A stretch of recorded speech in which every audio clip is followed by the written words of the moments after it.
உங்கள் மோகனா. 5/8/2025 செவ்வாய்க்கிழமை. வாங்க செய்திக்குள்ள போகலாம். தாம்பரம் மாநகராட்சி 11-12 வார்டுகளில் உங்களுடன் ஸ்டாலின் சிறப்பு முகாம் இன்று நடக்கிறது. அதாவது உங்களுடன் ஸ்டாலின் சிறப்பு முகாம் இன்று நடக்கிறது. பல்லாவரம் ஆகஸ்ட் 5. சென்னை அடுத்த தாம்பரம் மாநகராட்சி 1வது மண்டலம் 11வது மற்றும் 12வது வார்டுகளுக்கு உட்பட்ட பொதுமக்கள் வசதிக்காக உங்களுடன் ஸ்டாலின் அவர்கள் சிறப்பு முகாம் இன்று செவ்வாய்க்கிழமை நாகல்வேணி மெயின் ரோடு, அப்துல் கலாம் தெரு, எல்போர்ஜி கம்பெனி மைதானத்தில் நடைபெறுகிறது. காலை 10 மணி முதல் மாலை 3 மணி வரை நடைபெறும் முகாமில் கருணாநிதி அவர்கள் மகளிர் உரிமை தொகை விண்ணப்பித்தல், மகளிர் சுய உதவிக்குழு கடன், முதலமைச்சரின் பெண் குழந்தைகளை பாதுகாப்பு திட்டம், நலவாரிய உறுப்பினர் பதிவு, மருத்துவ காப்பீடு திட்டம், குடிநீர் இணைப்பு, பாதாள சாக்கடை இணைப்பு, கட்டிட அனுமதி, சாலையோர வியாபாரிகள் அடையாள அட்டை, சொத்து வரிப்பெயர் மாற்றம், ஆதார் சேவை, பட்டா மாற்றுதல் மற்றும் மாற்றுத்திறனாளி அடையாள அட்டை, முதியோர் உதவித்தொகை கட்டணம், பெயர் மற்றும் உள்ளிட்ட தமிழக அரசின் 43 சேவைகளில் தீர்வு காண இந்த முகாம் நடைபெறுகிறது.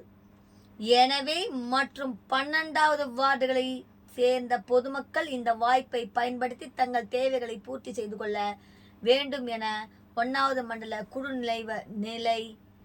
குழு தலைவர் வே. கருணாநிதி அவர்கள் வேண்டுகோள் விடுத்துள்ளார். அடுத்த செய்தியை பார்க்கலாம் வாங்க. பயணிகள் ரயில் நின்று பகுதி நேரமாக ரத்து.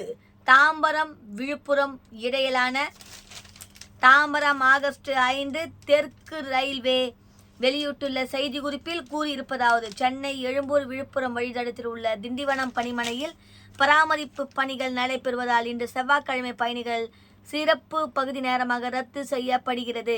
அதன்படி தாம்பரத்தில் இருந்து இன்று காலை 9:45 மணிக்கு புறப்பட்டு விழுப்புரம் செல்லும் பயணிகள் ரயில் ஒலக்கூர் விழுப்புரம் இடையே பகுதி நேரமாக ரத்து செய்யப்படுகிறது. அதே தேதியில் விழுப்புரத்திலிருந்து மதியம் 2:40 மணிக்கு புறப்பட்டு சென்னை கடற்கரை வரும் பயணிகள் ரயில் விழுப்புரம் ஒலக்கூர் பகுதியை இடையே பகுதி நேரமாக ரத்து செய்யப்படுகிறது. இவ்வாறு அதில் கூறப்பட்டுள்ளது. இங்க பாருங்க, பிரிண்டிங் மிஸ்டேக்கா இருக்கு. ஃபுல்லா மிஸ்டேக் தான். ஃபுல்லா அப்படியே பாதி பாதியா கட் பண்ணி பேப்பர்ல வந்திருக்கு பாருங்க.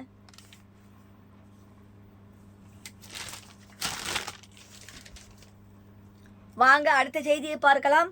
ஸ்ரீபெரும்புதூர் அருகே தொழிற்சாலையில் பல்லி விழுந்த உணவை சாப்பிட்ட 3 பேருக்கு வாந்தி, மயக்கம். ஸ்ரீபெரும்புதூர் ஆகஸ்ட் 5 ஸ்ரீபெரும்புதூர் அருகே தனியார் தொழிற்சாலையில் பல்லி விழுந்த உணவு சாப்பிட்ட 30 வாந்தி, அதான் 30 பேர் கூட போடல, 30 வாந்தி, மயக்கம் ஏற்பட்டது. 4 பேர் அரசு ஆஸ்பத்திரியில் தொடர்ந்து சிகிச்சை பெற்று வருகின்றனர். காஞ்சிபுரம் மாவட்டம் ஸ்ரீபெரும்புதூர் அடுத்த பால்நல்லூர் பகுதியில் கார் உதிரி பாகம் தயாரிக்கும் தனியார் தொழிற்சாலை இயங்கி வருகிறது. இங்கு 500க்கும் மேற்பட்ட தொழிலாளர்கள் வேலை செய்து வருகின்றனர். இங்கு வேலை செய்யும் தொழிலாளர்களுக்கு தொழிற்சாலை நிர்வாகத்தினர் உணவு தயாரித்து வருகின்றனர். இந்த நிலையில் நேற்று மதிய உணவை தொழிலாளர்கள் சாப்பிடும்போது உணவில் பல்லி இருந்ததாக கூறப்படுகிறது. அதை கண்டதும் சாப்பிட்டு கொண்டிருந்த 30 பேர் மேற்பட்ட தொழிலாளர்கள் வாந்தி எடுத்தனர். மேலும் மயக்கம் வருவதாக தெரிவித்தனர். இதனால் தொழிற்சாலையில் பரபரப்பு ஏற்பட்டது. இதையடுத்து 30 தொழிலாளர்களை நிர்வாகம் ஸ்ரீபெரும்புதூர் அரசு ஆஸ்பத்திரியில் சிகிச்சைக்காக சேர்த்தனர். அங்கு அவர்களுக்கு சிகிச்சை அளிக்கப்பட்டு 26 தொழிலாளர்கள் வீடு திரும்பினர். 4 பேருக்கு தொடர்ந்து சிகிச்சை அளிக்கப்பட்டு வருகிறது. இதுகுறித்து தகவல் அறிந்த ஸ்ரீபெரும்புதூர் போலீசார் தொழிற்சாலைக்கு விரைந்து சென்று அங்கு பணிபுரியும் சக தொழிலாளர்களிடம் விசாரணை நடத்தி வருகின்றனர். கடந்த வாரம் ஸ்ரீபெரும்புதூர் பகுதியில் உள்ள மற்றொரு பகுதியில் சாம்பாரில் பல்லி விழுந்த உணவு சாப்பிட்ட 60 தொழிலாளர்கள் அரசு ஆஸ்பத்திரி சிகிச்சை பெற்றது குறிப்பிடத்தக்கது.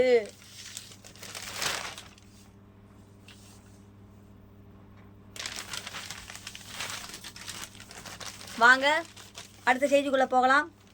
ஏர் இந்தியா விமானத்தில் மும்பை கரப்பான்பூச்சி தொல்லையால் பயணிகள் அவதி.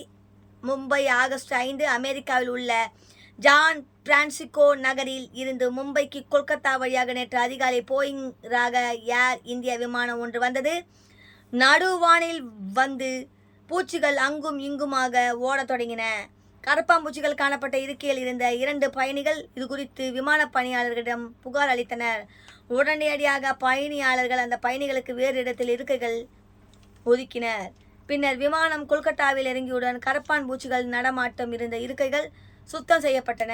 அதன் பிறகு விமானம் மும்பை புறப்பட்டு வந்தது. ஏர் இந்தியாவில் விமானத்தில் கரப்பான் பூச்சி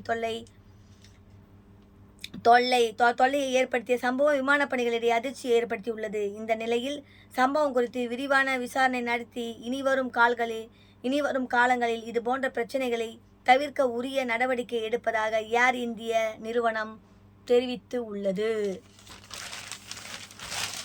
வாங்க அடுத்த செய்தியை பார்க்கலாம். சவுதி அரேபியாவில் ஒரே நாளில் 8 பேருக்கு மரண தண்டனை. Riyadh, August 5. சவுதி அரேபியாவில் கஞ்சா மற்றும் போதைப்பொருள் கடத்தல் குற்றங்களுக்கு மரண தண்டனை விதிக்கப்படும் சட்டம் 3 ஆண்டுகளுக்கு தற்காலிகமாக நிறுத்தி வைக்கப்பட்டது.